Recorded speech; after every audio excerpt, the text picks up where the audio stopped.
Major support for Carolina Business Review provided by Grant Thornton. Operating in more than 100 countries, our tax, audit, and advisory professionals specialize in helping companies unlock their growth potential. Colonial Life, providing benefits to employees to help them protect their family, their finances, and their futures. And Sonoco, a global manufacturer of consumer and industrial packaging products and provider of packaging services with more than 300 operations in 35 countries.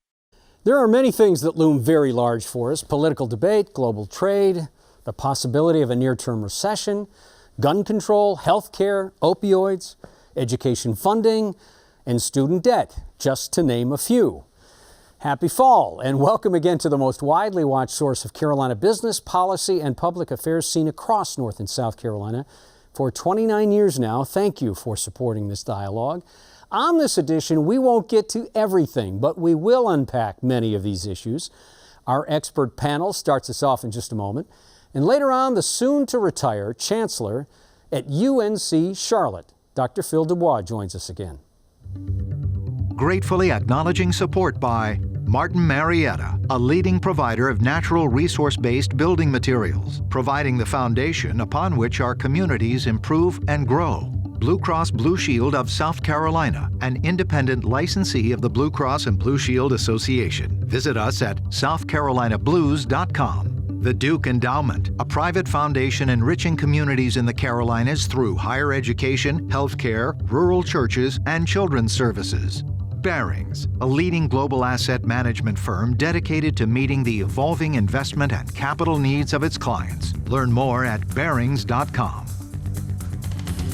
On this edition of Carolina Business Review, Scott Dorney from the North Carolina Military Business Center, Melissa Barker of Women's Entrepreneurs, Inc., and special guest, Phil Dubois, Chancellor of UNCC.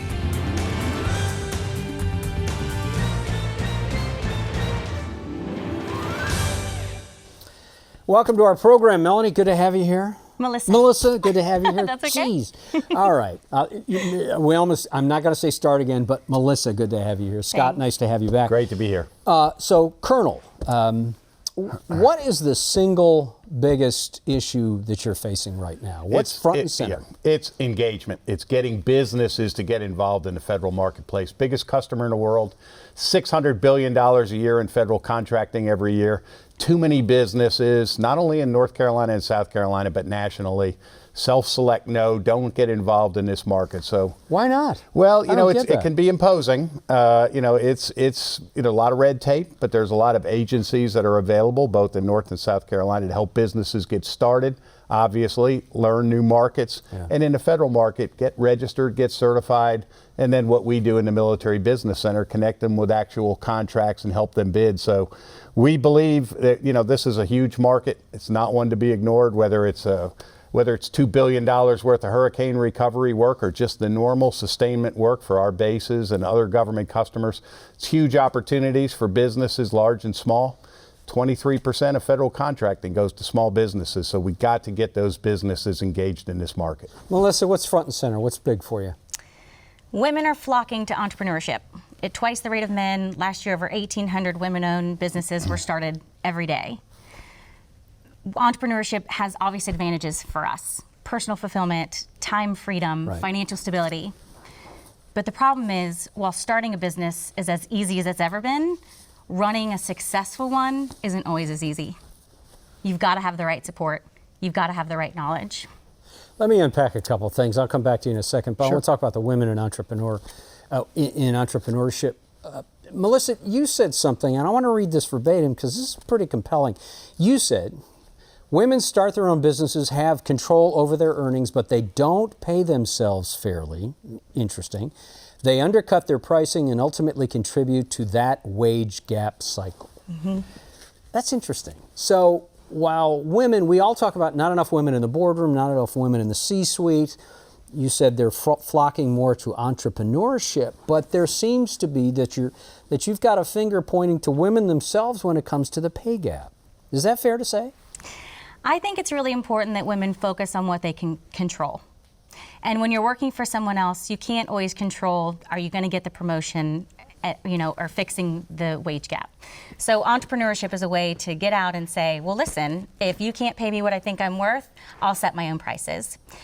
I can only speak anecdotally. I've had the honor of being a fly on the wall with 200 women-owned businesses between Charleston and Greenville.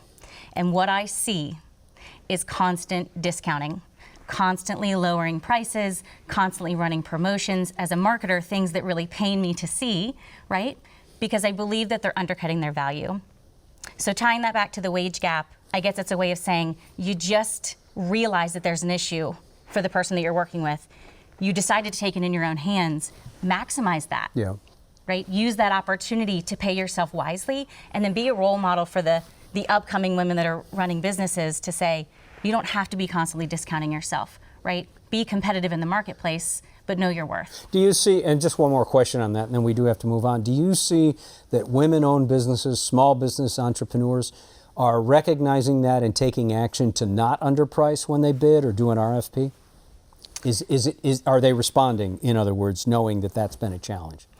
It's something that is a focus for us. So we're all about education. We bring in a woman expert once a month to teach us a skill. I intentionally look for women that talk about money and pricing and how to make sure that you're pricing yourself correctly. So for us, yes, it's big, and I think we're trying to bring awareness to it. I think more and more women, they understand that they need to not undercut themselves, but they don't know how. Okay. I believe they are, yes, Okay. because they're showing up and they're buying tickets to these workshops because they want to learn and they want to fix it. So yes, I do believe they are. Thank you.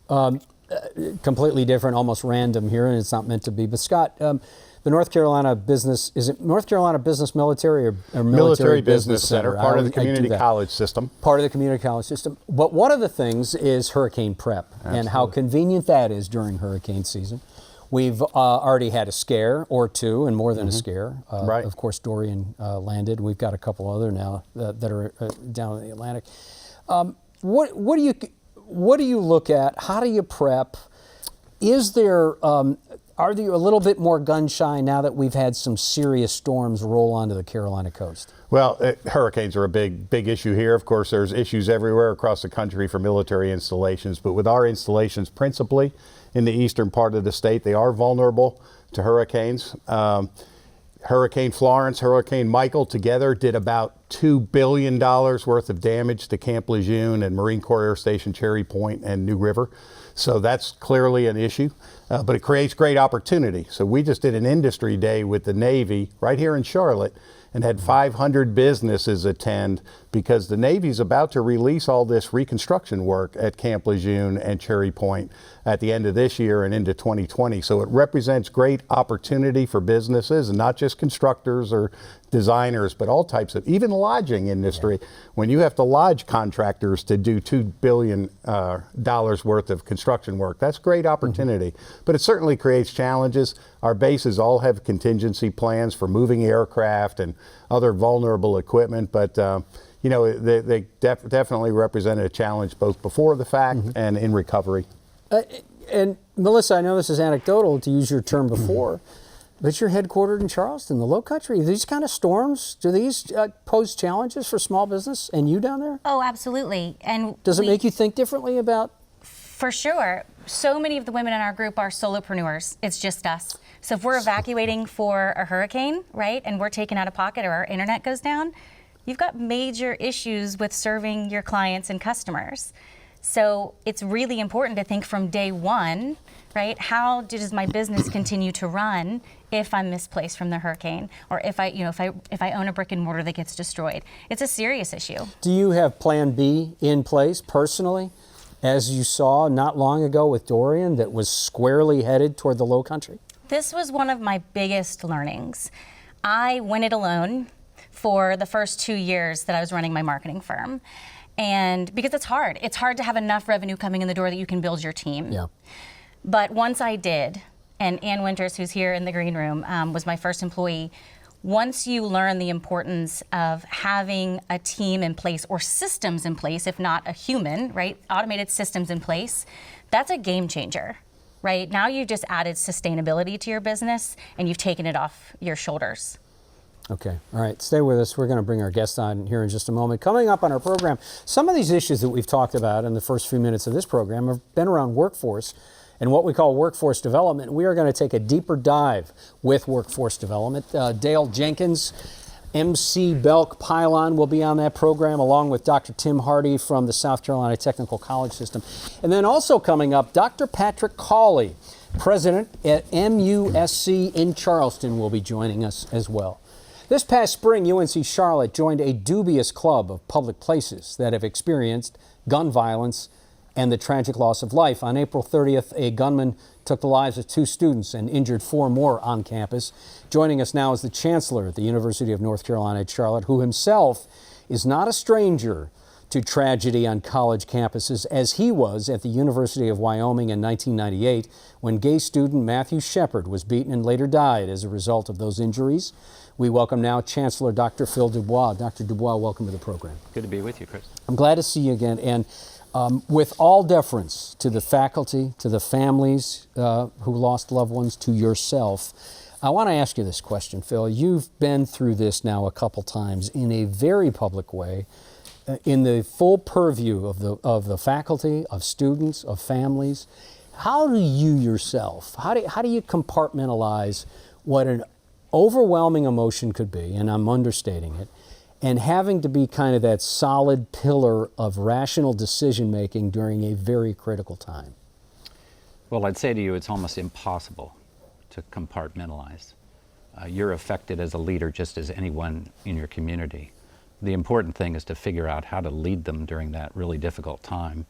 And experience does help, having been through the Matthew Shepard tragedy. In fact, 18 years ago this week, I lost 8 student athletes at the University of Wyoming in a car crash. And the reason they were in a car was because of 9/11. Their track meet had been canceled. So I've been through this before, not my first rodeo, but I'd say that helped. It's also helpful to practice. We were well rehearsed for a mass tragedy on our campus. We've been doing tabletop drills for years and years, as long as I've been chancellor. And the other thing I think is you have to have a value fix on the victims. If you can keep your team focused on the victims and avoid all the other distractions, you'll be just fine. And I think the morning after the shooting, I sat down with my team and I said, here's issue number 1, stay focused on the victims and their families. And if you do that, we'll get through this just fine. And they did a magnificent job. Was it hard, and I don't want to chase this down too much, Dr. Dubois, because I know you're probably emotionally exhausted about it. Is it hard to stay focused on the victims when you've got so much hyperbole around gun violence and policy in this country? Yes. And there are all kinds of distractions that come on board. People want to revisit the why.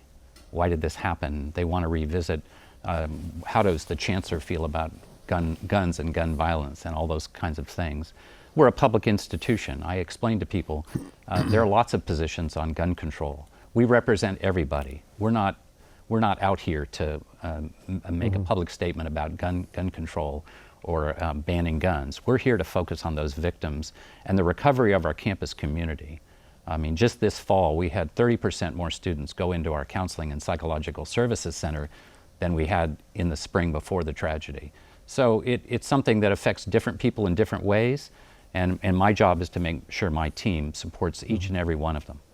And here you are in a new school season. Yes. 6 months past the incident, you've got a school that probably has the highest enrollment it's ever had. Is that fair to say? We actually went down a little bit this fall, about 95 students from where we were last fall, which was our all-time high of 29,710. We lost about 300 undergraduates compared to last year. I can track about 250 of those losses directly to the shooting. Really? We made up for it on the graduate side. We had the highest graduate enrollment we've ever had, and we have over 1,000 doctoral students now. So we'll recover from this, but it's to be expected that when freshman students are thinking about coming to a university in the next fall and there's a shooting, mom and dad are saying, well, let's rethink this. And that's what happened. Well, let's look forward, and I promise I'm going to give you a chance to ask. So UNC Charlotte has had one of the highest growth rates of any of the UNC system schools. How do you manage that? I mean, it's a good problem to have, but still, how do you manage through that kind of exceptional growth? Well, we probably have had 24 underlying planning studies over the years. We've had enrollment plans. We've had master plans for facilities development. We've had parking and transportation plans. We figured out how to build a center city building so that not all the pressure was on the main campus. We've added in some online education so that about 15% of our credit hours go online. So a variety of strategies. I'd say maybe the worst part of it has been listening to people whine about parking, but it is a real problem. And so we went with light rail. And now we have the light rail serving our campus. And more students than ever are on the train every morning coming to campus, which is good for us because it gets them out of their cars. Scott, question? We are fortunate here in North Carolina to be a military state, have 6 major installations, the 3rd highest number of military people of any state in the country. And about 16,000 of those soldiers, sailors, airmen, Marines exit the service every year right here in North Carolina. Can you speak to some of the veteran programs or programs that you may have to help capture some of that workforce, which is a great engine for economic development here in North Carolina? Well, veterans are part of our DNA. Because UNC Charlotte was Charlotte College, and before it was Charlotte College, it was the Charlotte Center of the University of North Carolina. And so Chapel Hill came to Charlotte and other places, including Wilmington, to establish centers to educate the returning veterans from World War II with their GI Bill. So that explained when we became Charlotte College, we were serving more veterans even still, and now as the university as well. We have a Veterans Student Service Center. We have special folks in admissions and financial aid who work with them on their admissions and benefits. And then, of course, we have Memorial Hall on our campus, which honors fallen veterans, but is also the home to our 2 major ROTC programs, one in the Army and one in the Air Force. And we're about to actually have a memorial park next to that building. So we've tried to stay true to the original purpose of UNC Charlotte, and I think we've done a pretty good job of it. Great. Melissa? I have the honor of speaking to the women that are getting ready to graduate from the College of Charleston in November. From your perspective, what do not miss thing should I say or include in that talk? Well, 52% of our students are women as well, so obviously there's a broader audience for whatever message. Obviously, prepare to go to class, make sure, read the material before you go. Pay attention to the professor, go to office hours and find a collective group of supportive students who can help you. I think the most important thing we advise students is when you leave the university, you've got to be prepared to learn over and over and over again as you grow. You'll change jobs 10 or 12 times. You'll be asked for a new set of skills, but you've got to make sure you know how to read, write, speak, think, work in teams, manipulate data. All of those things are important. As people, I would have never imagined I was going to be a college president. I mean, it's brought out a set of skills that I needed to develop, but I can trace almost all of them back to my original college education. When you went to school, oh my God, funding funding was different. Yes, tuition was different. Yes. We've got and Dr. Dubois, I know you know this, but we've got $1.7 trillion in student debt in this country, $44 billion in North Carolina, $23 billion in South Carolina. And these are not small numbers, and they're getting larger. As a college president, I know you're sensitive to it because I know you personally, but as being professionally sensitive to it, how do you talk to families and students about the increases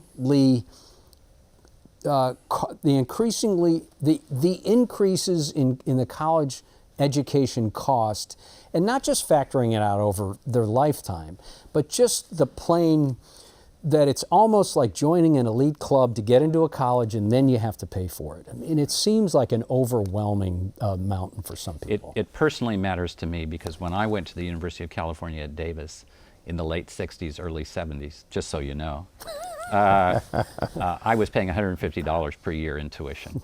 And of course, that would have been impossible today. The only way I could have gotten a higher education was at a public university. So I am sensitive to it personally and professionally.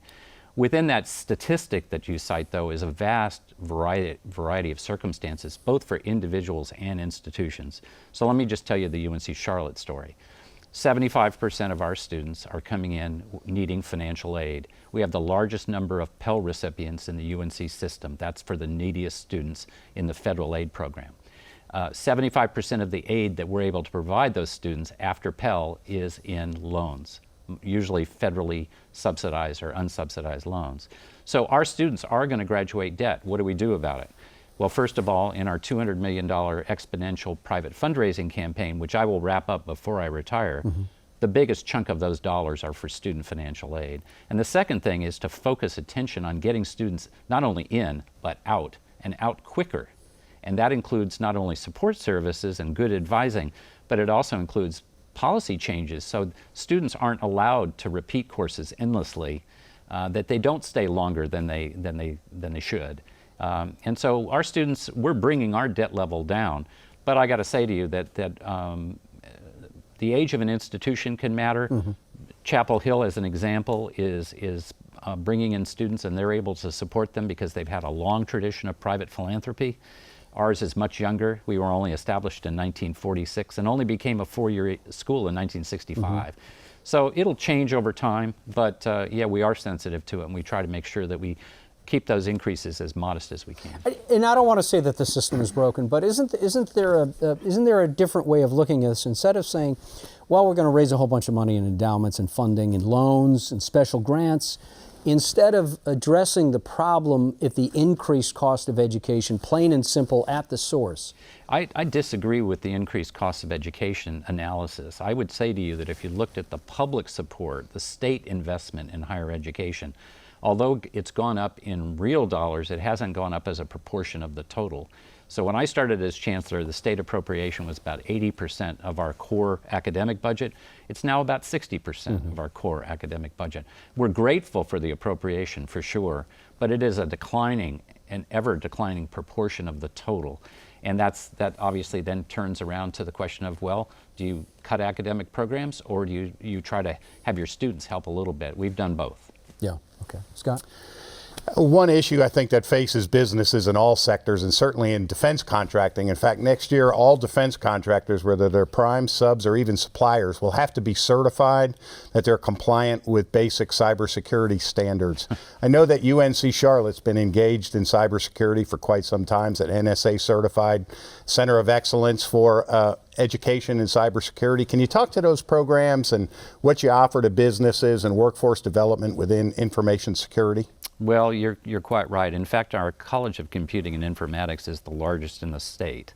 And so we're turning out many well-prepared graduates to go into the workforce, to go into government, and to take those skills across the board of what's in information technology, including but not limited to cybersecurity. As you said, we have that NSA certified center. We also happen to have a secure facility on campus should we have classified research that we need to do. We've just hired a new associate vice chancellor for government and industry partnerships to build that inventory. And this year, for the second time in a row, we finally went over $50 million in funded external research, the vast majority of which is from the federal government, National Science Foundation, National Institutes of Health, and the like. We'd really like to increase our government work, particularly with military. And we've got faculty members in a variety of disciplines who can help with that beyond the cybersecurity. And that's part of our desire to grow our institution, is to be able to broaden the inventory of academic programs that we have that industry and government needs. A good example would be our data security initiative of a few years ago. We had no program in data science, and we just saw that coming down the track and said, well, we got to get started with that. And it's now a very large and successful master's program. We will soon expand that to the undergraduate level, and then also possibly a PhD. Great. Melissa, we have about a minute left. All right, with 1 minute, what would... How's your football team going to do? Oh, man, I think they're going to do great. You can't Thanks for ask the asking. What do you want your legacy to be? Well, as I retire next year, I feel very good about what's happened at UNC Charlotte, the growth of the school, the $1.2 billion worth of construction. We did start a football program. We did build a Center City building. We brought light rail onto our campus. We've added 10 doctoral programs since I've been there. And we've had these signature initiatives in energy and data science. So if I could get a winning football season out of the deal, I would be, I feel like it was a career capper. There you go. So I'm counting on Will Healy, our new coach, to give me that 7 wins so I can go to a bowl game. All right. right. And you did say this we're literally almost on time. You did say this is almost a passing comment that, oh yeah, and you got a light rail spur. Not a lot of schools get light rail and get the community to buy into the school that way. So well done. Light rail has made a world of difference and will in the future as our students go downtown. I often joke that they go downtown for their internships on Thursday, Friday, and Saturday nights. But the reality is they have opportunities for working with business that are much easier than going down and paying $20 for parking. Dr. Dubois, thank you for your leadership. Thanks for being on the program and all you've done in the school and as well as the region. Thank you. Thank you. It's nice to see you. Melissa, thank you for being on the program. Please come back. Absolutely. Thanks for having me. Colonel, I know you'll say Scott, but thanks for being on the program. Thanks, Chris. Appreciate it. Until next week, I'm Chris Woody, and we hope, of course, your business and that your weekend is good. Good night. Major funding for Carolina Business Review provided by Martin Marietta, Colonial Life, the Duke Endowment, Barings, Grant Thornton, Sonoco, Blue Cross Blue Shield of South Carolina, and by viewers like you. Thank you. Promotional consideration provided by Business North Carolina Magazine. For more information, visit carolinabusinessreview.org.